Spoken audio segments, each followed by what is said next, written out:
Está certo, convenceu-se, afinal. Providência é tudo.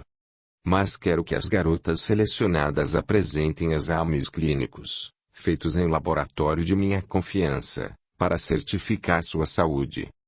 Certo. Após a saída de César, Lafayette refletiu sobre o que se passara. Até que a brincadeira podia ser divertida.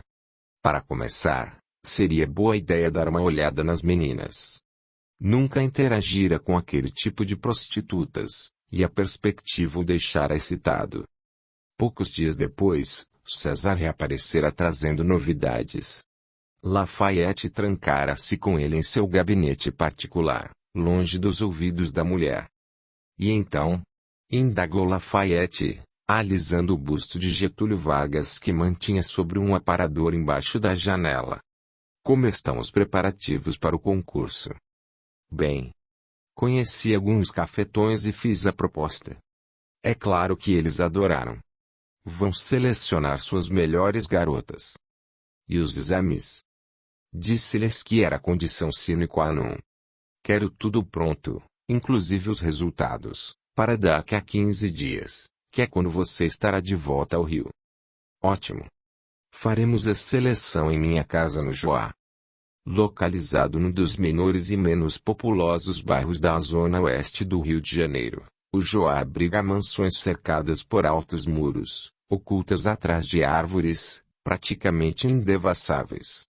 Numa dessas, Lafayette construiu sua garçoneria com acento grave e, um lugar exclusivo, de luxo, guardado por seguranças escolhidos a dedo.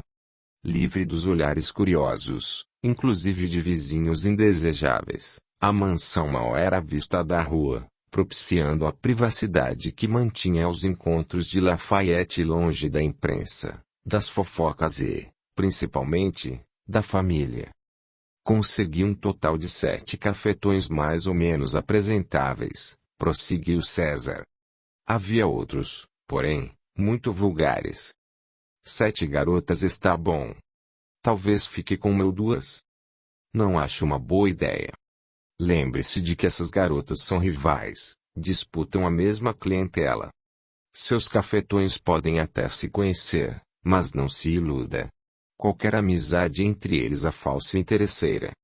Em pouco tempo, elas acabarão brigando e colocando em risco sua reputação. Tem razão. Mas agora, vamos ao que interessa.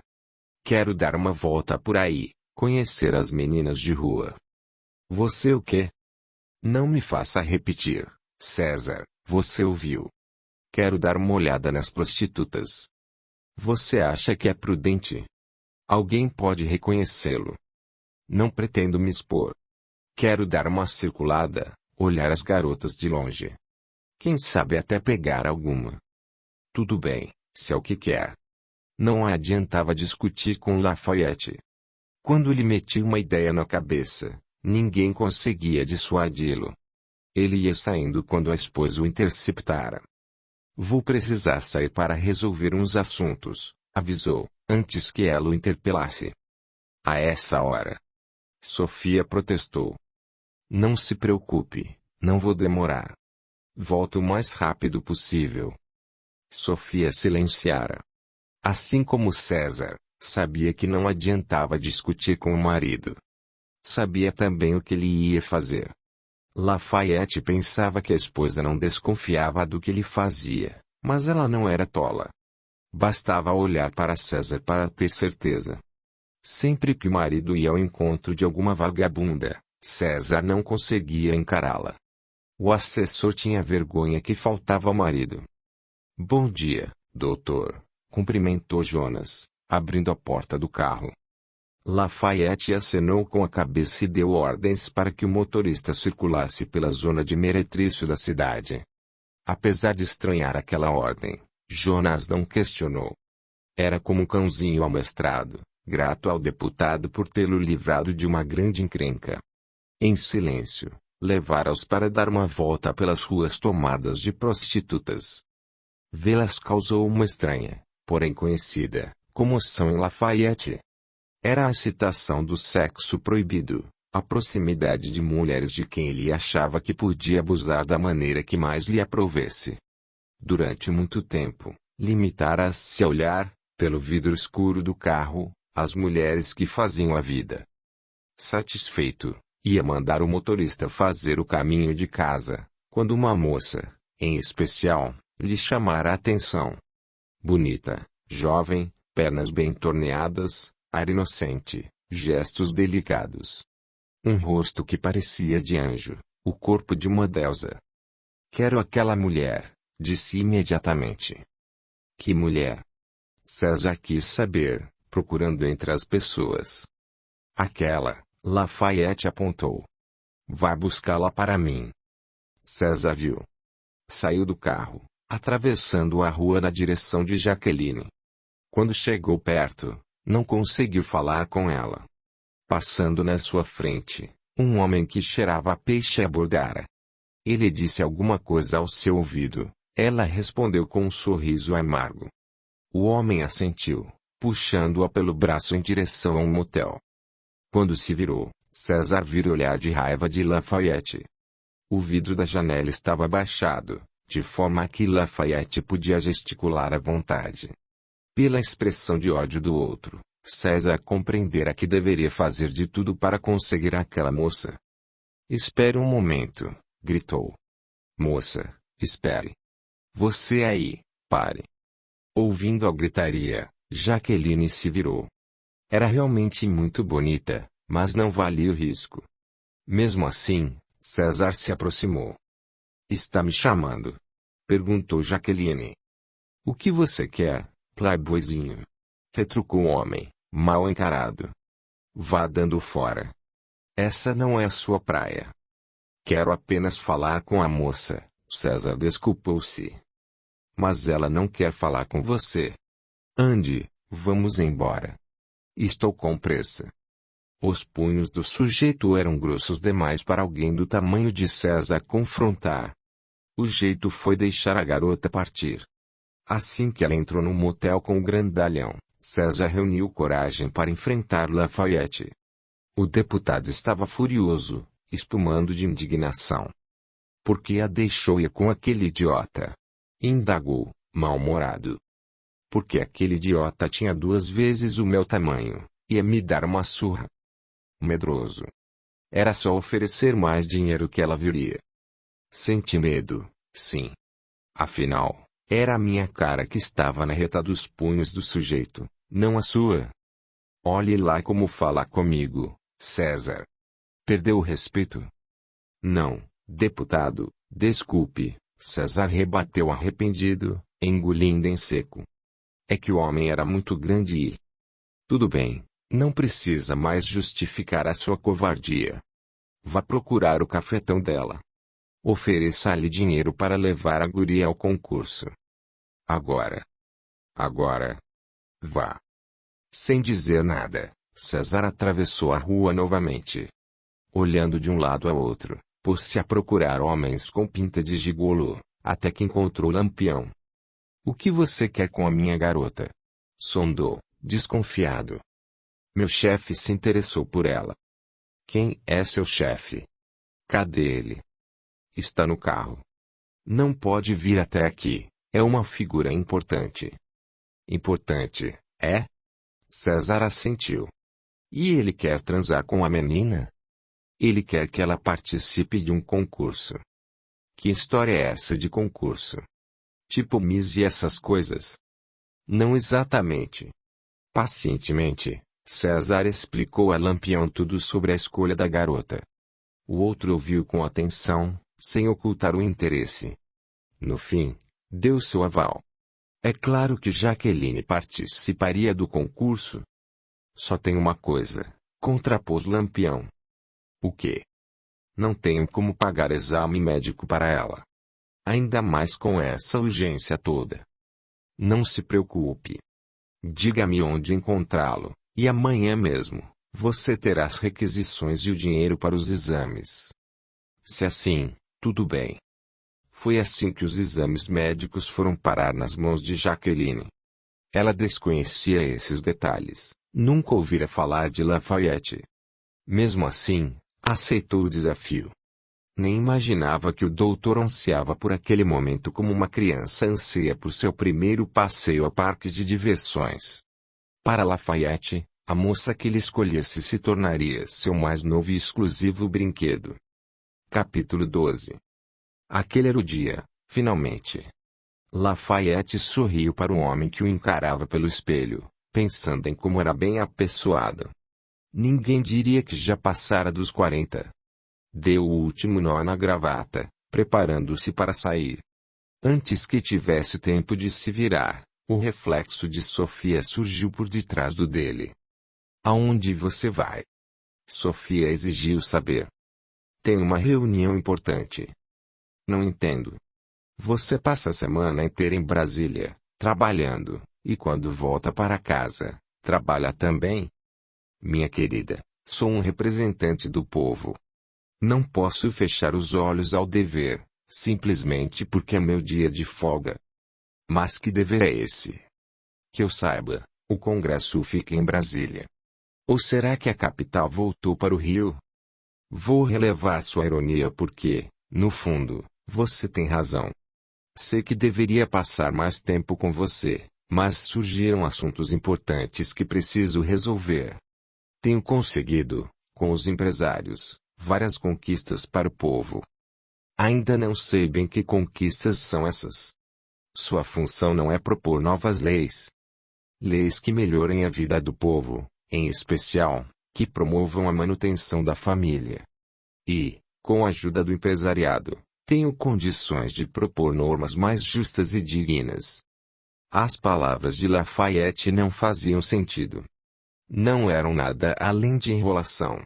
Ele a subestimava, julgava-a uma tonta, que nada sabia fazer além de posar como esposa afortunada de um deputado, exibindo sua família feliz. O marido nunca fora uma pessoa honesta, muito menos interessada no bem do povo ou da família. Como ele podia pensar que a enganaria com aquela lenga-lenga despropositada? Por que não me leva junto? Sofia provocou. Na certa, esses empresários têm esposas. Poderíamos fazer um grupinho só de mulheres. Nenhum deles vai levar esposa, do contrário, eu a teria chamado. E o assunto é chato, você não vai se interessar. Se diz respeito ao bem da família, não pode ser um assunto chato. Confie em mim, querida. Você não vai gostar. Por que não deixa que eu decida? Você pode se surpreender. Outro dia, sim. E agora, um beijo. Já estou atrasado. O beijo frio que ele pousou nos lábios de Sofia revirou-lhe o estômago. Sempre que podia, Lafayette evitava se deitar com a esposa. Não suportava mais seu corpo flácido, que ela lutava, em vão, para manter atraente. Às vezes, era difícil arranjar desculpas, mas ele sempre inventava algo. Cansaço, dor de cabeça, dor de dente, de barriga, qualquer coisa para mantê-la longe de si. Chegando ao Joá, César foi ao encontro de Lafayette. Tinha em mãos vários papéis, referentes às 8 moças que tinham comparecido para a seleção. E então? Indagou Lafayette. Tudo pronto? Tudo. As moças já estão todas aí. E os exames? Tudo certo. São todas saudáveis. São bonitas. São gostosas. Creio que sim. Todas elas. Todas. Cada vez mais excitado, Lafayette entrou na casa. Por ordem sua, as garotas encontravam-se em outra sala, aguardando a vez de serem chamadas. A seu lado, os cafetões, orgulhosos, apostavam entre si, cada qual certo da vitória de sua concorrente. Havia moças louras, morenas e negras. Lafayette não tinha nenhuma predileção. Desde que fossem mulheres bonitas, todas faziam seu tipo. Como Lafayette estava com pressa, César tratou de dar início ao concurso. Colocou as garotas em fila e mandou que entrassem na sala, vestidas apenas de biquíni. O deputado trocara de roupa ao chegar, disfarçando-se para não correr o risco de ser reconhecido. A última coisa de que precisava era que uma prostituta contasse aos jornais o que ele estava fazendo. De roupa esporte, óculos escuros e um boné que cobria a maior parte de seu rosto, dificilmente alguém o reconheceria. Mesmo assim, dava para perceber que o tal político era um homem de boa aparência. Não um velho caquético, como elas imaginaram, ávido por uma garota que o fizesse sentir-se vivo. Algumas meninas até se animaram na presença de Lafayette, caprichando no desfile, sorrindo sedutoramente. Todas queriam ser escolhidas, menos Jaqueline, que lutava entre o medo e a esperança. Jaqueline era a última da fila, sem pressa de se exibir. Permanecia parada, olhando a movimentação das outras moças, imaginando o que a mãe diria se a visse ali, naquela situação. Seria um bom motivo para acusá-la de sem vergonha, provocadora de homens. A lembrança da mãe a fez sentir vergonha de si mesma. O que estava fazendo? Dando seu título de prostituta profissional? Se ingressasse naquele esquema, talvez sua situação se consolidasse e ela nunca mais conseguisse sair. Quero ir embora, sussurrou ao ouvido de Lampião. Não estou me sentindo bem. De jeito nenhum, objetou o cafetão, temendo que César os ouvisse. Se precisar, vá ao banheiro. Mas só sairemos daqui depois que esse tal de doutor der uma boa olhada em você. Jaqueline silenciou. Sabia que Lampião não permitiria que ela desistisse. O jeito foi se conformar e aguardar. Depois que as garotas, inclusive Jaqueline, desfilaram, Lafayette mandou que César entrasse sozinho. A expectativa aumentou significativamente. Todos se entreolharam, imaginando de quem seria a vitória. Não demorou muito para que César retornasse. Fitou um a um dos presentes, cafetões e prostitutas, e, com ar formal, declarou. Ele gostaria de entrevistar cada uma, individualmente. Foi uma euforia geral. As meninas pensavam que teriam que fazer algum tipo de demonstração de suas qualidades profissionais, já se preparando para uma exibição caprichada. Não acha isso uma estupidez? Jaqueline cochichou com a garota da frente. Ele não vai dar conta de 8. A outra deu de ombros. Mal podia esperar para que chegasse a sua vez, e, se alguma concorrente não estava disposta a mostrar o que sabia, tanto melhor. Como Jaqueline era a última, acabou cochilando no sofá, levando petelecos de Lampião por trás da orelha. Componha-se. Lampião ordenou a meia voz. Não quer chegar lá com o rosto amassado e a maquiagem borrada, quer? Jaqueline se endireitou na poltrona. Passara a maior parte da noite acordada com Maurício, que, por causa de um resfriado, tossia sem parar. Enquanto aguardava, resolveu estudar o ambiente, na tentativa de permanecer desperta. A sala era muito bonita, elegante. Do lado de fora, via-se uma piscina de águas azuis, iluminada por refletores, que a deixou animada. Pensou que, já que estavam de biquíni, bem podiam aproveitar para dar um mergulho. Sorriu ante sua indizível ousadia. Continuou passando os olhos ao redor, observando cada detalhe, tentando imaginar o que aconteceria se fosse a escolhida. Analisou suas concorrentes e seus cafetões, indagando quais seriam mais bonitas do que ela. E olhando um a um, até que seus olhos encontraram os de César, demorando-se neles um pouco mais. Incomodado com o olhar insistente da jovem, César virou para um outro lado. Aos poucos, a sala foi se esvaziando. As entrevistadas eram dispensadas e podiam ir embora com seus gigolôs. O resultado viria depois. Quando, finalmente, chegou a vez de Jaqueline, só havia ela, Lampião e César na sala. Ele abriu a porta de um pequeno gabinete, fechando-a em seguida, sem dizer palavra. Sente-se. Foi uma imposição, não um convite. Como se chama? Jaqueline. Quantos anos tem, Jaqueline? 19. Está há muito tempo nessa vida? Jaqueline meneou a cabeça, evitando olhar para ele. Não tem família? Apenas um irmão mais novo. Quem cuida dele? Eu. Lafayette encarava por detrás dos óculos, satisfeito não apenas com sua beleza, mas com as respostas que a moça lhe dava. Sustentar um irmão mais novo demonstrava vulnerabilidade, algo que podia ser explorado e usado a seu favor. Chantageá-la e manipulá-la com ameaças ao menino parecia-lhe uma boa maneira de dominá-la. Tudo isso eram desculpas. A verdade era que Lafayette já havia se decidido antes mesmo de mandar chamá-las. Muito bem, Jaqueline, já me decidi. Espere lá fora um instante. Jaqueline saiu, sentando-se ao lado de Lampião, que roía as unhas, de nervoso. Já? Espantou-se ele, com a brevidade da entrevista. Ele não me perguntou quase nada. Você acha que foi bem? Não sei. Ele me mandou aguardar. Então, você foi a escolhida. Todas as outras foram embora. Vitória, garota. Eu sabia que você era mais gostosa. Um arrepio percorreu sua pele. Pensando bem, aquela seleção não fazia muito sentido. Porque um homem importante se daria ao trabalho de escolher uma amante dentre prostitutas do baixo meretrício? Não seria porque poderia abusar delas como bem entendesse, certo de que ninguém ligaria se as maltratasse. Talvez ele não fosse o que parecia ser. Talvez vencedoras fossem as outras, que se livraram de um possível degenerado.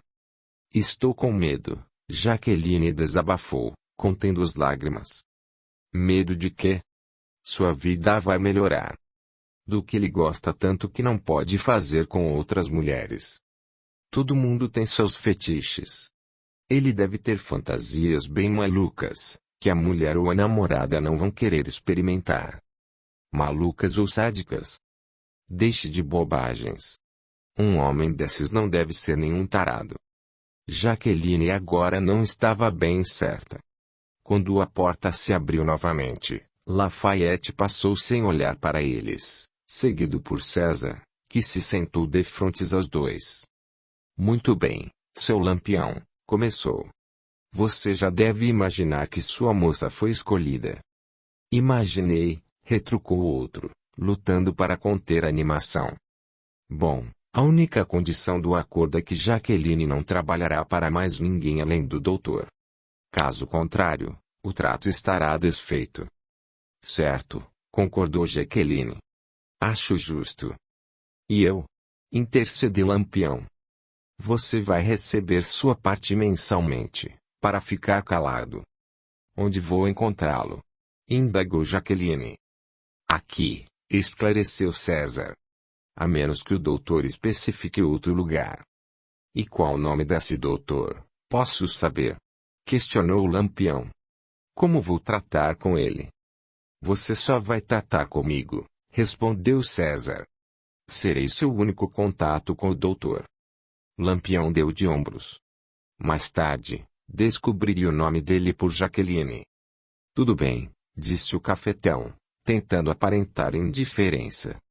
Se preferem assim. Então, tornou César. Tudo certo. Podemos considerar feito o trato. Está tudo certo, concordou Lampião, mas que depressa. Não está, Jaque? Sim. Era visível o desgosto na voz da jovem. Os lábios dela tremiam, como se tentassem não delatar as lágrimas, um sinal de que ela estava com medo. Não se preocupe, César se pegou falando gentilmente. Vai dar tudo certo. Se precisar de alguma coisa, pode contar comigo. Ela apenas balançou a cabeça. César sentiu-se o mais vil dos homens pelo que estava fazendo. Tinha plena consciência de que levava a menina para uma armadilha, contudo, não tinha meios nem coragem para evitar. Se contasse a Jaqueline o que sabia sobre Lafayette, ela poderia desistir e ela perderia não só o emprego, mas a liberdade do pai. Voltaram para casa com ânimos opostos. Enquanto o lampião vibrava de alegria, Jaqueline segurava a vontade de chorar. Assim que a moça abriu a porta, todos os seus receios se dissiparam. Os braços de Maurício ao redor de seu pescoço eram como um bálsamo em qualquer ferida. Por ele, valeria a pena o sacrifício, se é que seria mesmo um sacrifício. Talvez ela se desse bem com o tal doutor, talvez ele fosse um homem bom, talvez a ajudasse. Jaqueline afastou Maurício e deu-lhe vários beijos nas faces. Como amava aquele menino. O irmão era tudo o que lhe importava. Com esse amor aquecendo seu coração, estreitou-o novamente, fechando os olhos para sentir seu calor.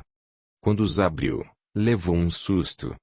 Atrás de Maurício, uma porta se escancarou. Do outro lado, uma moça que, embora não se parecesse com ela, a fazia lembrar-se de si mesma, espreitou para o lado de cá. Por uns momentos, as duas se encararam espantadas, incrédulas, confusas. Jaqueline abriu a boca no espanto mudo. Ia gritar, dizer qualquer coisa, estampar sua indignação, mas a moça do outro lado arregalou os olhos e, como uma fada vaporosa, de repente, sumiu. Capítulo 13.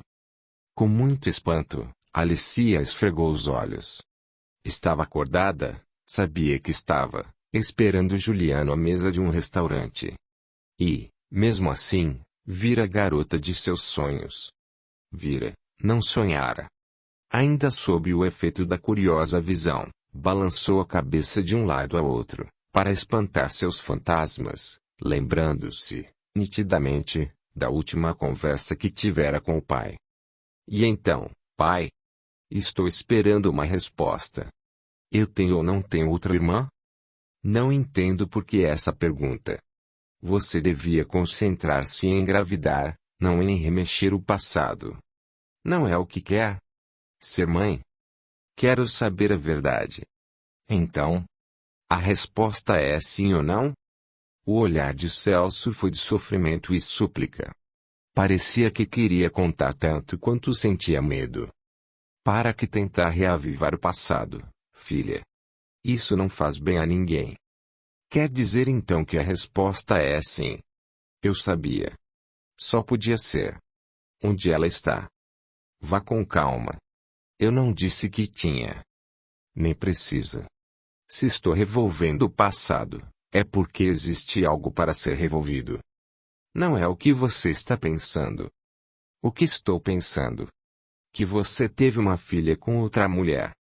Mas que absurdo, indignou-se, o queixo caído em sinal de assombro. Olhe, pai, tudo bem se teve. Sua vida amorosa não é problema meu. Eu só quero saber se possuo outra irmã rondando por aí. Tenho esse direito. Celso permanecia sem falar, cabeça baixa, as lágrimas insinuando-se nos olhos, fazendo-os arder de dor. Queria fugir dali, contudo, não podia.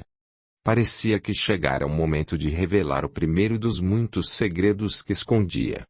Afinal, não fora ele que demonstrara o desejo de revelar tudo? Pois então, a vida estava apenas tornando viável a realização de sua vontade. Se era assim, não podia deixar passar aquela primeira oportunidade. E Alicia tinha o direito de saber. Muito bem, minha filha, se você insiste, vou lhe contar. Acho mesmo que já está na hora de você saber a verdade. Sua mãe e eu quisemos poupá-la, mas você agora tem maturidade suficiente para compreender. O espanto, dessa vez, foi de Alicia. Mamãe sabe? Seria possível uma mãe não saber da existência de um filho? A menina é filha dela também? Era. Ela morreu. Como? Não estou entendendo. A confusão de Alicia era visível. Sente-se aqui, minha filha. Vou lhe contar tudo. Tente entender e não sofra. Você está me assustando, pai. O que foi que aconteceu com minha outra irmã? Com um suspiro sentido e profundo, Celso começou a contar. Você teve uma irmã gêmea? O nome dela era Bruna. Na verdade, você e Bruna eram mais do que gêmeas. Eram. chifópagas. O quê? Durante alguns segundos, Alicia pareceu perturbada, mas logo levou a mão ao coração, tocando, por cima da blusa, a pequena cicatriz da infância.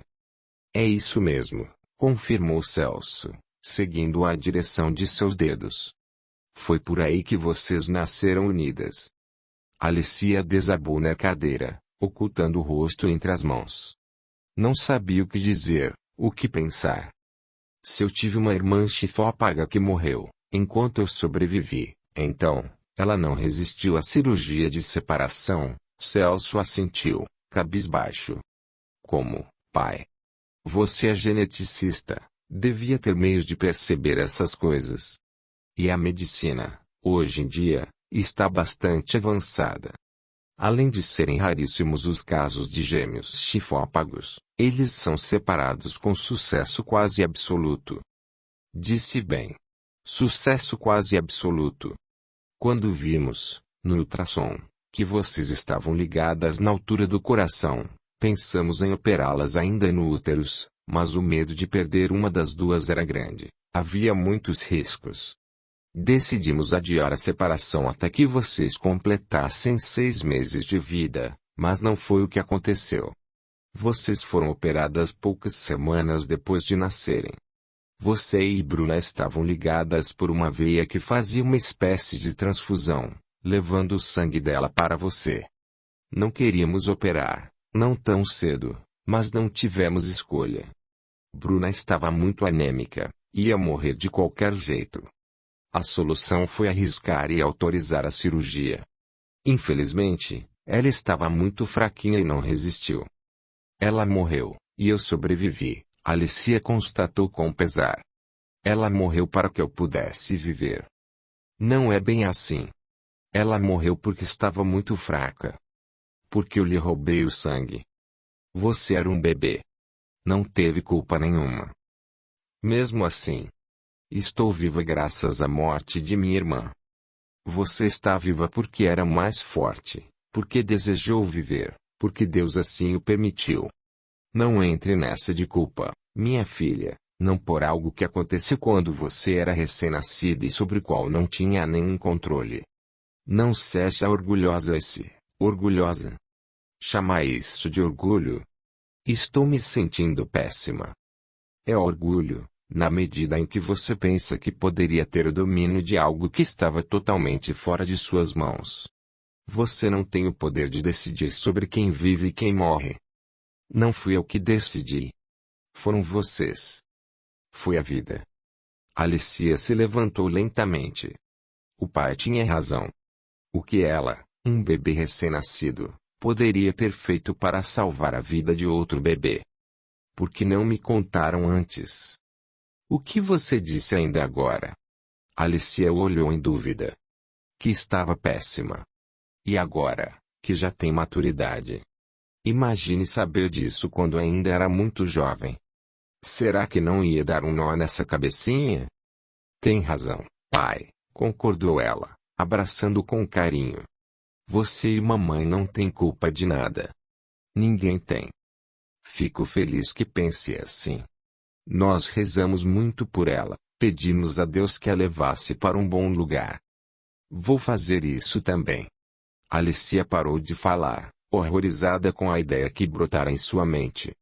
Mas pai, e se ela ainda estiver viva? Isso não é possível. Vi seu corpinho inerte e frio. O que teria acontecido se ela tivesse sobrevivido? Não sei. Talvez desenvolvesse algum tipo de cardiopatia grave. Mas eu não tenho nada. Graças a Deus, você era mais forte. Acho que Bruna pode ter sobrevivido. Não pode. Eu estava presente quando ela foi cremada. Eu mesmo espalhei suas cinzas sobre o mar. Você viu o corpo de uma criança. E se não era Bruna? Deixe de loucura, Alicia. Sua imaginação está indo longe demais. Talvez ela esteja por aí, em algum orfanato. Você acha que eu teria abandonado minha filha doente? Celso contrapôs, aborrecido. Não, claro que não. Mas essa moça dos meus sonhos. Não sei quem ela é, mas, com certeza, não é Bruna.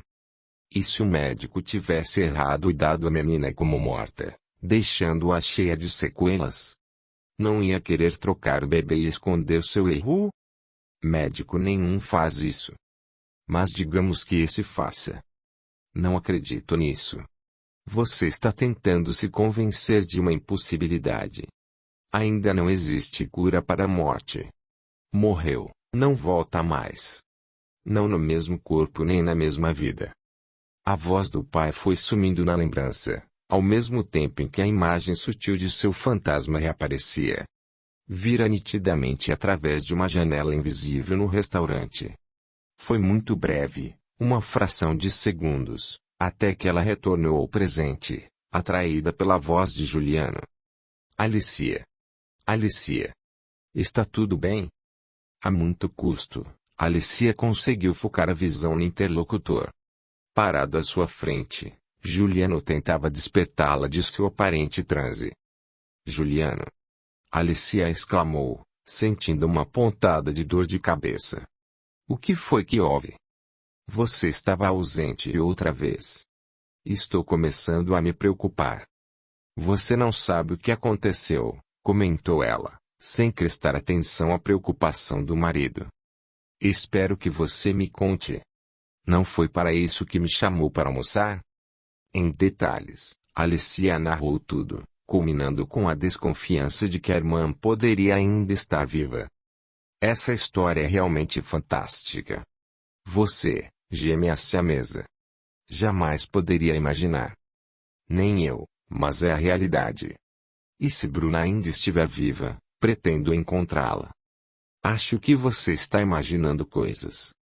Não tem como essa menina ter sobrevivido. Por que não? O médico ia querer acobertar o seu erro, correndo o risco de ser preso. Acho que não. Mas eu tenho sonhado com essa moça. E, se quer saber, acabei de vê-la agorinha mesmo. De novo? Como vejo você? E, mais uma vez, estava acordada, não dormindo. Ainda não convencido, Juliano fitou-a. Ela parecia perturbada, inflexível. Muito bem, tornou Juliano. Se essa moça que você viu é sua irmã gêmea, então, ela deve ser igualzinha a você. Ela é. Alicia pensou por alguns instantes, buscando uma semelhança entre ambas, qualquer uma. Ao final de um tempo, admitiu. Não. Na verdade, ela não se parece nada comigo. Acho até que é mais bonita. E mais jovem também. Viu só? Ela não poderia mesmo ser sua irmã.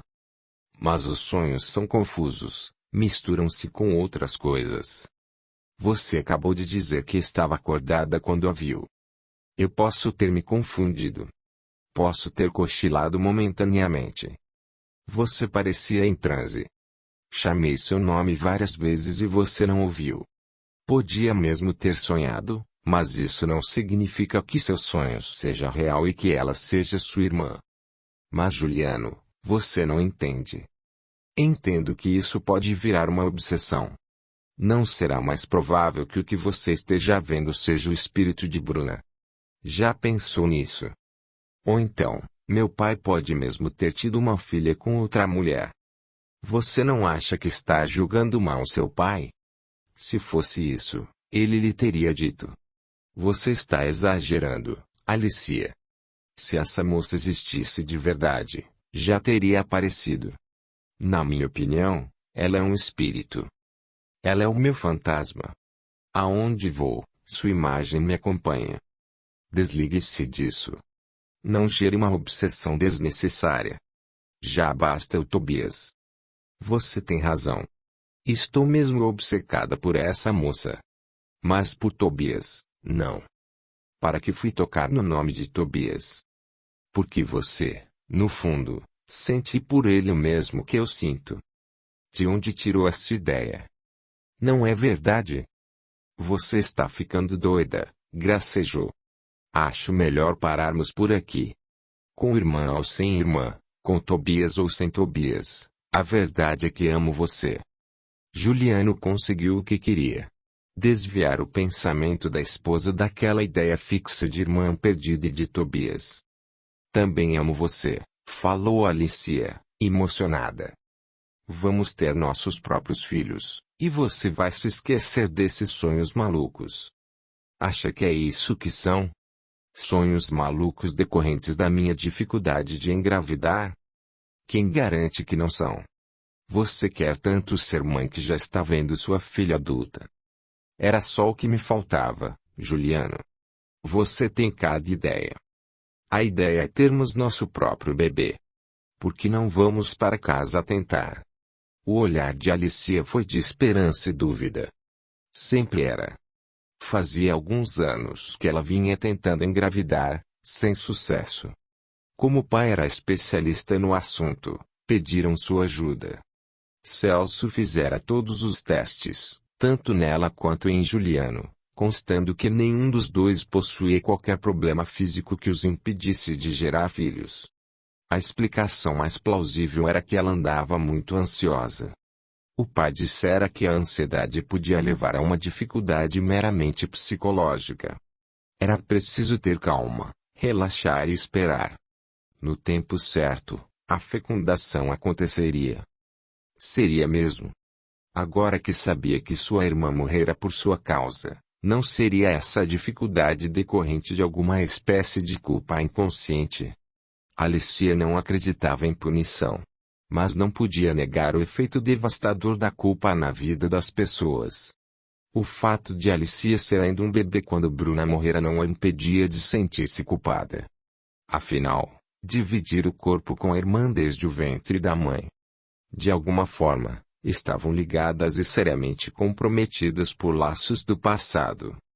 O que ela precisava era encontrar um jeito de fazer as pazes com sua própria consciência, para que seu corpo se sentisse livre e merecedor de gerar, por si mesmo, uma criança. Capítulo 14. As palavras de Eva ressoaram na mente de Celso pelos dias que se seguiram. Nada do que ela dissera fazia sentido, contudo, sabia que a esposa não mentira. Tobias devia mesmo ter ameaçado contar a verdade às filhas. O que ele não entendia era o porquê daquela mudança súbita de opinião. O jeito era procurá-lo para esclarecer as coisas. Com certeza, Tobias devia ter um motivo bastante razoável para justificar o que parecia ser uma loucura. O amigo, porém, não aparecia no trabalho desde o dia em que conversara com Eva, alegando que estava doente.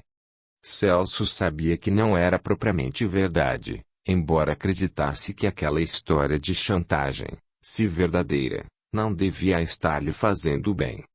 Ligou para Tobias várias vezes e, em todas, ele dizia a mesma coisa. Que estava doente, sem disposição para conversar. Até que, no sábado, Celso não aguentou mais esperar. Tobias estava evitando, provavelmente, para não explicar sua atitude precipitada.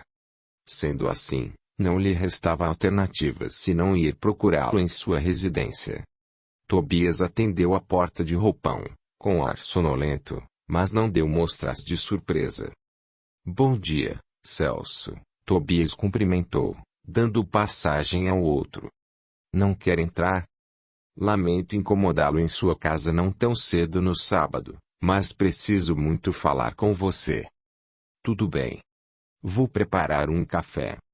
Celso acompanhou-o até a cozinha, sentando-se numa banqueta defronte ao pequeno balcão. Você anda estranho, observou Celso. Está mesmo doente? Não. Lamento pela mentira. Foi o que imaginei. Mas por quê, Tobias? Você sabe. Sei. Se não soubesse, não estaria aqui. É por causa da minha conversa com Eva, não é? Ela disse que você a chantageou. É verdade? Não exatamente. Não? Então, o que você quis dizer com? O preço do meu silêncio é deixar a mim e a Denise em paz. Foi apenas um blefe. Um blefe? Como assim? Eva está me pressionando, afirmou Tobias, com certa inquietação. Quer que eu desista de Denise a todo custo? Que eu saiba, você e Denise estão brigados. Ao menos, foi o que Eva deu a entender. Nós não brigamos, propriamente. Ela falou em paixão, e eu me apavorei.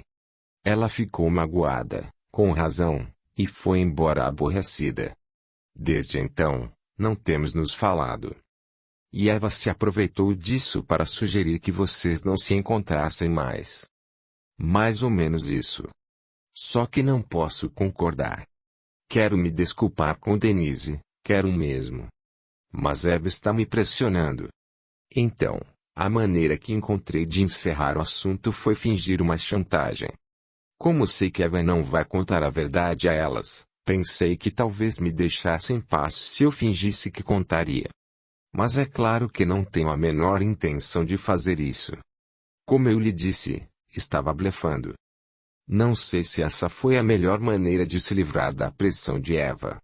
Acho que só serviu para deixá-la desesperada. Eu também estou desesperado. Sei que, muito provavelmente, Denise está sofrendo, com raiva de mim, e não posso me desculpar. Não me leve a mal, Tobias, mas acho que, quanto a isso, Eva não tem culpa. Você não se desculpou com Denise porque não quis. Eva, por mais que queira interferir, não tem esse poder. Talvez você tenha razão. Mas é que me sinto culpado em relação a Eva. Não sei explicar. É como se a permissão dela fosse um sinal de que me perdoou. Não é dessa maneira que se busca o perdão de alguém. O que se consegue com chantagem é raiva e rejeição. O que me parece é que você está usando Eva para justificar suas atitudes. Você agiu mal com Denise e quer dizer para si mesmo que o fez por interferência de Eva, quando não foi. Você agiu mal com Denise por medo de si mesmo. Tobias serviu o café em silêncio, remoendo as palavras do amigo. No fundo, Celso tinha razão. Acho que sou mesmo um covarde, reconheceu. Acho que você sente pena de si mesmo. Fez uma escolha difícil no passado, pela qual sou eternamente grato, mas não consegue se libertar dos efeitos que essa opção trouxe para você. Eu nunca o culpei, Tobias afirmou, convicto. A mim, não. Na verdade, você sempre culpou a si mesmo. Por quê? É que não entendo, já que o maior culpado de tudo fui eu. Não é assim que eu penso. Cada um de nós fez suas escolhas e teve de conviver com elas. Mas você tem razão quando diz que não consigo me libertar das que fiz. Até hoje, estou tentando superar isso, mas creio que nunca irei realmente esquecer tudo o que aconteceu. São tantos segredos guardados que tenho medo de que eles escapem todos ao mesmo tempo. Seria como abrir uma caixa de Pandora. Talvez a caixa de Pandora já tenha sido aberta. Como assim? Alicia me procurou. Tem tido uns sonhos estranhos com uma moça e cismou que ela poderia ser sua irmã. Confrontou e não tive escolha. Contei-lhe sobre Bruna. Tudo? Não. Falei da ligação entre elas, da veia em comum e da cirurgia de separação, que levou à morte de Bruna. Mas quanto tempo você acha que vai levar até que ela descubra todo o resto? Nada foi feito em segredo. Toda a imprensa da época noticiou o acontecido. Então, não vai demorar muito até que ela saiba de tudo. Ou quase tudo. Isso vai fazer Alicia me odiar ainda mais. Vê, meu amigo. Com ou sem chantagem, a verdade começa a vir à tona. Esse é apenas o fio da meada. Em breve, tudo o novelo estará desfiado. Já disse que a chantagem foi um blefe. Blefe ou não, o resultado será o mesmo. Começou com a descoberta das chifópagas e vai terminar você sabe como. Tudo está entrelaçado. Não há como descobrir uma coisa sem descobrir as demais.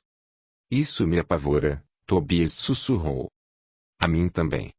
Mas já está na hora. Ninguém é capaz de conter o fluxo da vida.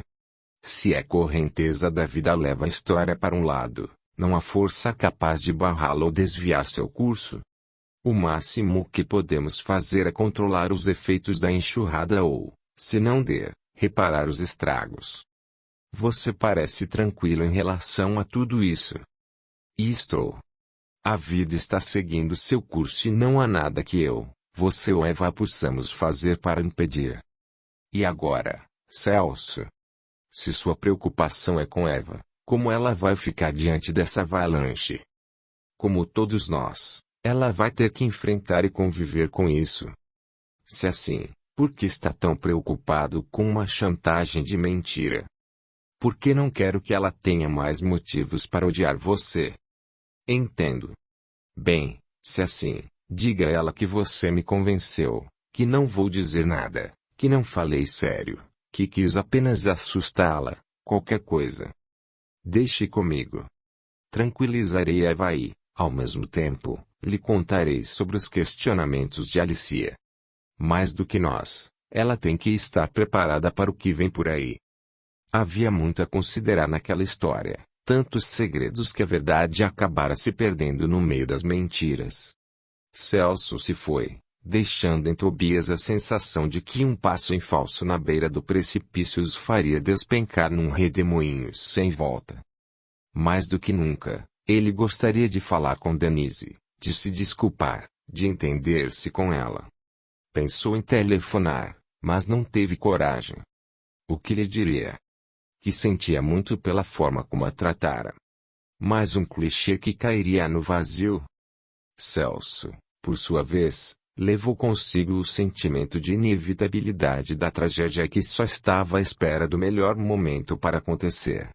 Tentou ordenar os acontecimentos, mas eles se misturavam num turbilhão de lembranças e mentiras. Cada vez que tentava remediar um problema, outro se sobrepunha, transformando sua vida numa farsa sem fim. A estrada parecia escura, e a luz no fim do túnel era o brilho de inevitável verdade. Assim que entrou em casa, encontrou Eva e Denise sentadas no sofá da sala. Num primeiro momento, sobressaltou-se. Mas, vendo o ar de felicidade da filha, logo deduziu que nenhuma tragédia havia acontecido, ao menos, por enquanto. Posso saber por que tanta animação?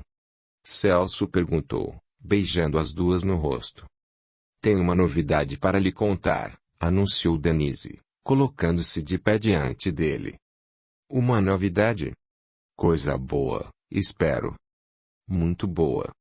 Ontem de manhã, fui atender a um anúncio de emprego, e hoje cedo recebi a resposta. A vaga é minha. Vou trabalhar nas pesquisas de um laboratório de patologia clínica. Denise, isso é maravilhoso, tornou Celso, com meia alegria. Merece uma comemoração. Vamos abrir um champanhe. Não está chateado por eu não querer trabalhar com você? É claro que não, interpôs-se Eva, que adorou a ideia de ter a filha longe de Tobias. Você tem que ter sua própria vida. Sua mãe disse tudo, concordou Celso, ciente do motivo do entusiasmo da mulher. Fico feliz, pai. Não é que eu não quisesse trabalhar com você, mas preciso me tornar uma pessoa independente. Não quero ser apenas a filhinha do dono do laboratório. Você jamais seria apenas a filhinha do dono do laboratório. É inteligente, bem preparada, brilhante. Tenho certeza de que se destacará em qualquer lugar. Obrigada, pai. E quando começa? Na quarta-feira. Muito bem, minha filha. Parabéns. Beberam champanhe com satisfação. Finalmente, um momento de alegria naquela casa, desde que Tobias voltara da Europa. Mãe e filha, abraçadas, trocavam carinhos e palavras de ternura. Ver Denise aconchegada nos braços de Eva tornava todos os receios da esposa fáceis de compreender. Denise se soltou dos braços da mãe para atender ao telefone. A expectativa se frustrou. Não era Tobias, era Alicia. Ligava para saber o resultado da entrevista de emprego. Enquanto as duas conversavam, Eva fitava a filha com embevecimento. Era visível o quanto a amava. O quanto amava as duas filhas. Ao se desviar da moça, Seus olhos se cruzaram com os do marido. Eva bebeu um gole pequeno do champanhe, deu mais uma espiada em Denise, certificando-se de que ela se mantinha absorvida na conversa com a irmã. Pousou a taça na mesinha e, o mais mansamente possível, aproximou-se dele. Pondo-se na ponta dos pés, encostou os lábios no ouvido dele, como se fosse beijá-lo.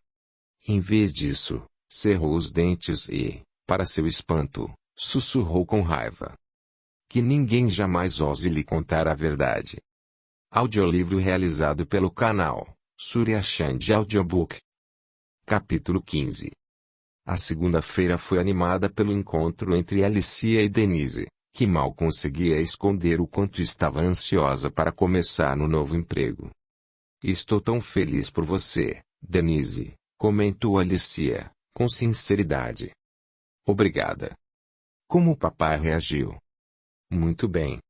Também ficou feliz por mim. Brindamos e tudo. Que bom.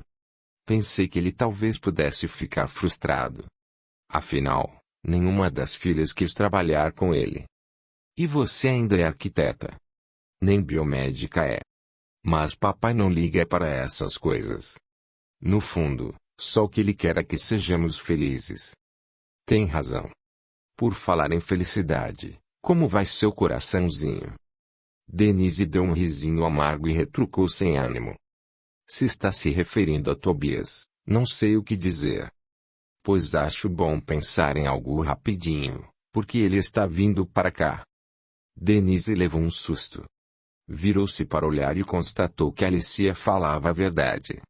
Tobias entrou no restaurante e, assim que as avistou, encaminhou-se na direção da mesa delas. Meu Deus, Alicia, o que faço agora? Suplicou. Sei lá. Dê-lhe um fora, se não quiser falar com ele. Ela não teve tempo. Em poucos instantes, Tobias estava parado junto delas. Fingindo surpresa, Denise levantou os olhos, mas qual não foi seu espanto ao perceber que ele não olhava para ela, mas para Alicia. Boa tarde, moças, cumprimentou Tobias, agora concentrado em Denise. Essa foi a surpresa mais agradável que tive hoje. Como vai, Tobias? Respondeu Alicia, tentando segurar a antipatia. Melhor agora, que as encontrei. Posso juntar-me a vocês? Na verdade, já estamos terminando, objetou Denise. Não faz mal. Acompanhe-os na sobremesa. Sem cerimônia, Tobias puxou uma cadeira, sentando-se entre as duas mulheres, dividindo seus olhares entre uma e outra.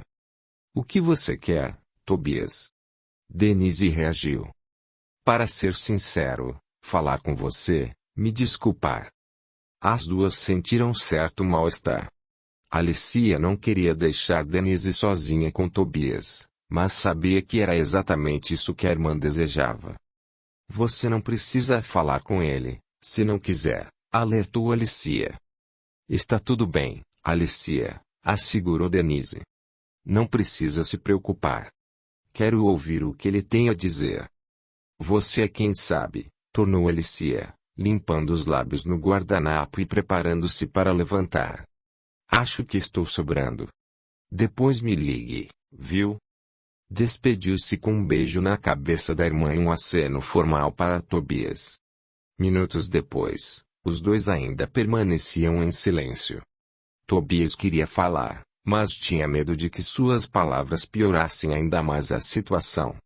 Por fim, vendo que Denise não dizia nada, resolveu arriscar. Você está muito bonita, como sempre. Obrigada. Seu pai disse que você conseguiu emprego na concorrência. Denise sorriu, achando graça na referência. Papai é terrível, gracejou, um pouco mais bem-humorada. Não se trata de concorrência. É claro que não. Ele falou brincando. Está muito feliz por você. E eu também. Obrigada mais uma vez. Você não tem por que me agradecer. Na verdade, Denise, eu é que lhe sou grato. Calou-se, experimentando o efeito de suas palavras. Grato por quê? Por você ter me dado a chance de estar com você. Denise sentiu um arrepio percorrer todo o seu corpo. Quando falou, foi com a voz trêmula de quem não tem certeza do que vai dizer. Não foi o que pareceu. Eu sei, e é por isso que estou aqui, para lhe pedir desculpas por ter agido feito um canalha. Canalha, eu não diria. Agora, um verdadeiro idiota. Um idiota também. A culpa não foi inteiramente sua. Eu é que não devia fazer cobranças, ainda mais com tão pouco tempo de convivência. Mas achei que você gostava de mim. Eu gosto. Sério, Denise, gosto de verdade. Mas então, por que disse aquelas coisas? Por que me tratou como se eu fosse uma qualquer, alguém que você conhece num bar e leva para a cama somente por uma noite? Me desculpe. Eu fiquei confuso, você me pegou de surpresa. Que homem, na minha idade, poderia acreditar que uma moça linda feito você se apaixonaria por ele? Qualquer um que não seja um idiota. Isso, insista. Já me convenci de que sou mesmo um idiota. Mas tente se colocar no meu lugar. Quando você me falou que estava apaixonada por mim, me dei conta de que eu estava transando com a filha do meu melhor amigo e que bem poderia ser minha filha também. Acontece que eu não sou. Há uma grande diferença entre ser e poder ser. Eu sei, perdoe-me. Sei que fui preconceituoso comigo mesmo. Agi muito mal, tratei-a com desrespeito, grosseria e rispidez. Você nem imagina o quanto estou arrependido. Está mesmo. Se não estivesse, não teria vindo até aqui falar com você. Por favor, Denise, acredite em mim. Perdoe-me. Gosto de você, gosto mesmo. Também gosto de você. Mas isso não é nenhuma novidade. Se gosta de mim como diz, tente me perdoar. Senti muito sua falta e quero ficar com você. Quero que nosso relacionamento dê certo. Não vai ficar paranoico por causa da diferença de idade? Nem porque é amigo de meu pai. Não. Isso foi besteira minha. Quero você. Você é tudo o que importa. Os olhos dela brilhavam tanto, que Tobias não teve mais dúvidas. Segurou-lhe o queixo com delicadeza e beijou os lábios de Denise com ternura. Ela correspondeu sem relutância, sentindo a emoção percorrer seu corpo como um raio fulminante despencando do céu. Ah, Tobias, você nem sabe o quanto esperei por esse momento. Quer dizer então que estou perdoado? Totalmente. Vamos esquecer o que aconteceu e começar tudo de novo. Está disposta a enfrentar sua família por minha causa? Não preciso enfrentar ninguém. Meu pai gosta muito de você. Infelizmente, não podemos dizer o mesmo de sua mãe e de Alicia. Ouvi-lo pronunciar o nome da irmã causou-lhe um certo aborrecimento. Queria perguntar-lhe por que se incomodava tanto com Alicia, mas achou melhor não dizer nada por enquanto. Não queria parecer ciumenta nem possessiva. Elas vão acabar aceitando, disse com tranquilidade. Vamos deixá-las de lado, por enquanto. O que me interessa neste momento somos nós dois. Realmente, para Denise, nada mais importava. Gostava tanto de Tobias que era como se não fosse a primeira vez que estavam juntos. Beijá-lo era como reviver um sonho de pura alegria. Agora que tinham feito as pazes, ela podia dar vazão àquele sentimento e assumir que o amava. Após o bem-sucedido reencontro, Tobias voltou para o laboratório, e Denise partiu para o trabalho da irmã. Encontrou-a entre maquetes e projetos, atenta ao desenho de uma casa. Já? Indagou Alicia, levantando os olhos da prancheta. Então? Como foi? Maravilhoso. Vocês voltaram. O que você acha? Tem certeza do que está fazendo? Alicia não conseguiu evitar. Tobias já lhe fez uma tremenda grosseria. Vai correr o risco de ele lhe fazer uma segunda.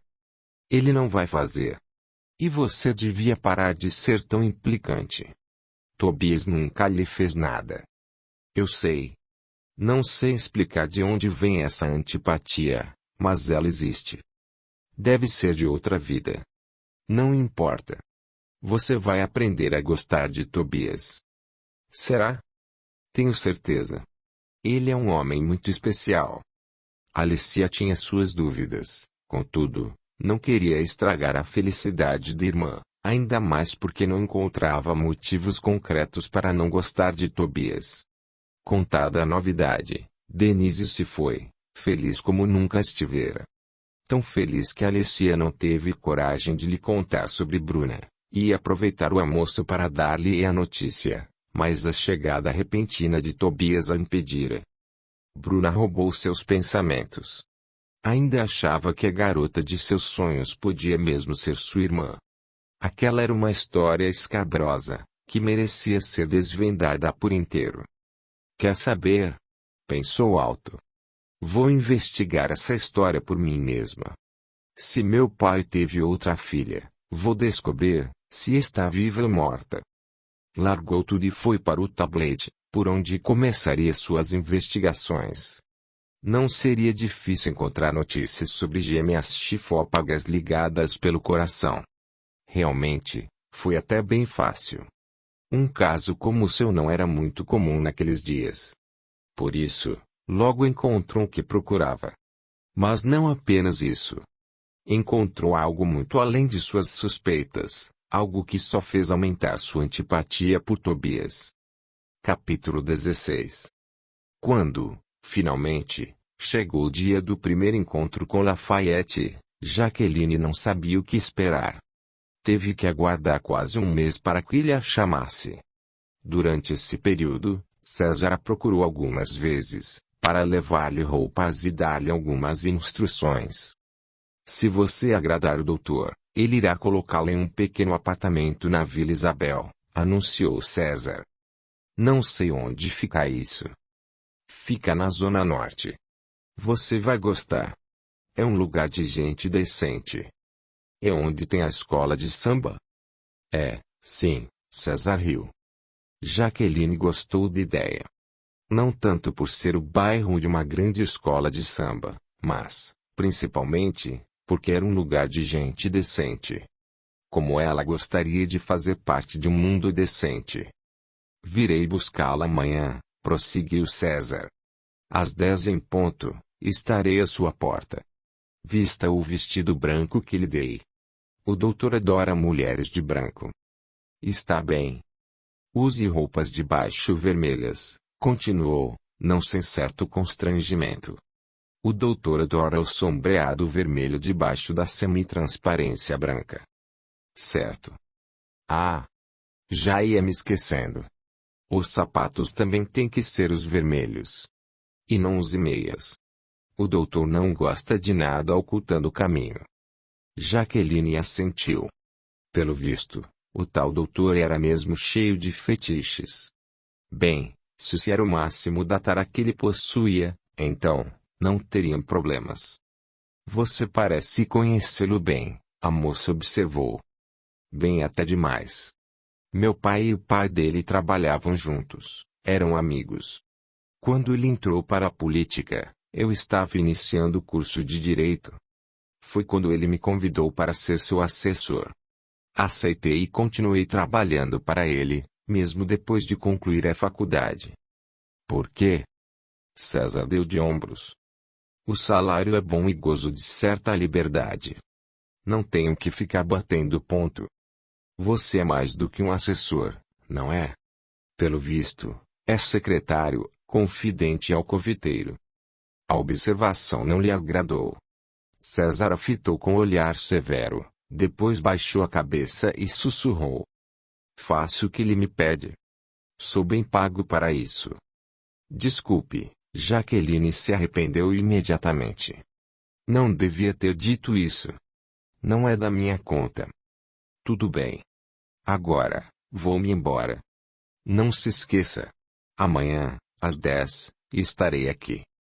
Estarei pronta. No dia seguinte, César chegou pontualmente à hora marcada. Jaqueline deu um abraço em Maurício, recomendando-lhe que fosse para a cama e não abrisse a porta para ninguém. Pode deixar, mana, tranquilizou o garotinho. Não sou nenhum bebezinho. Ao entrar no carro, a preocupação de Jaqueline ainda não havia se dissipado.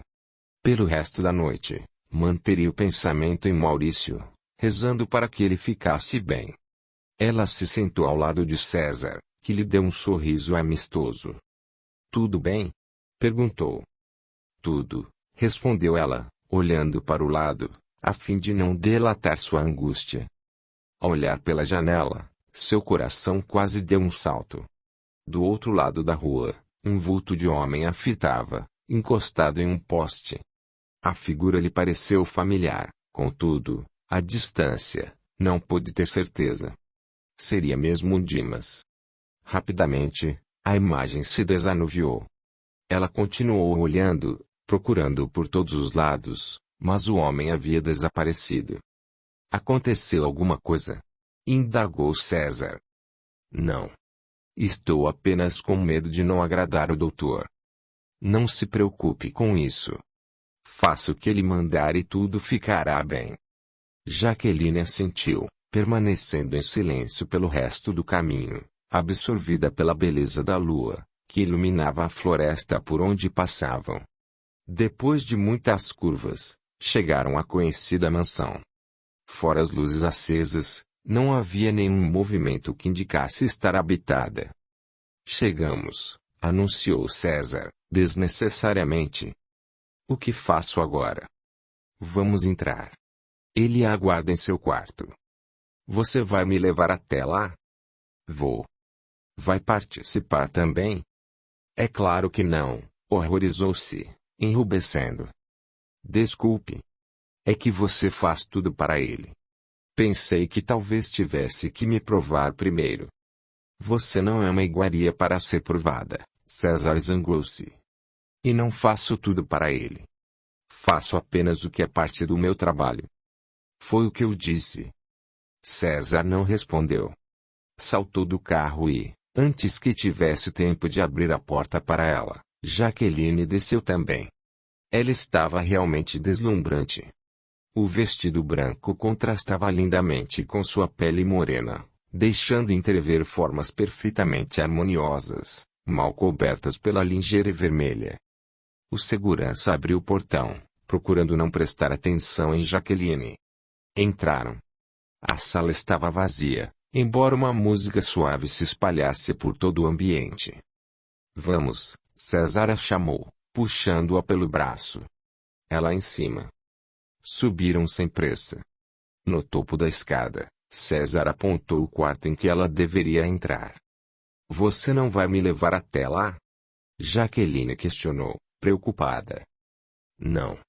Daqui em diante, serão só vocês dois. Voltarei para buscá-la quando o doutor me ligar. Sabe a que horas? A hora que ele quiser. Jaqueline achava que aquele doutor devia ser um homem arrogante e metido, que pensava ser o dono do mundo. E era justamente para aquele homem que ela acabara de se vender. Bateu na porta e aguardou. Como ninguém atendesse, testou a fechadura, que girou com facilidade. Abriu a porta devagar, logo acolhida pela penumbra do ambiente. Entre, Lafayette ordenou. Ela obedeceu. Entrou sem fazer barulho, lutando para não se desequilibrar em cima daquele salto-agulha. Lampião fizera aprender a andar com ele, mas todas as lições, agora, pareciam em vão. As pernas trêmulas quase não davam conta de suster seu corpo, tamanha aflição que sentia. Mesmo assim, conseguiu caminhar até Lafayette com passos relativamente firmes. Ou, ao menos, firmes o suficiente para que ele não percebesse o seu temor. Olhando na direção de onde partira a voz, Jaqueline o viu sentada em uma poltrona, bebendo algo que devia ser champanhe. Era um homem bonito. Sirva-se de uma taça, foi a ordem seguinte. Mais uma vez, ela obedeceu. Encheu a taça até a metade e bebeu, surpreendendo-se com o sabor refinado da bebida. Nunca antes havia experimentado algo tão doce. Venha até aqui. Jaqueline foi. Parou diante dele, O corpo esguio, as pernas agora adquirindo certa firmeza. Deu uma volta, falou ele. Lentamente. Quando Jaqueline terminou a volta, ele já estava ao lado dela.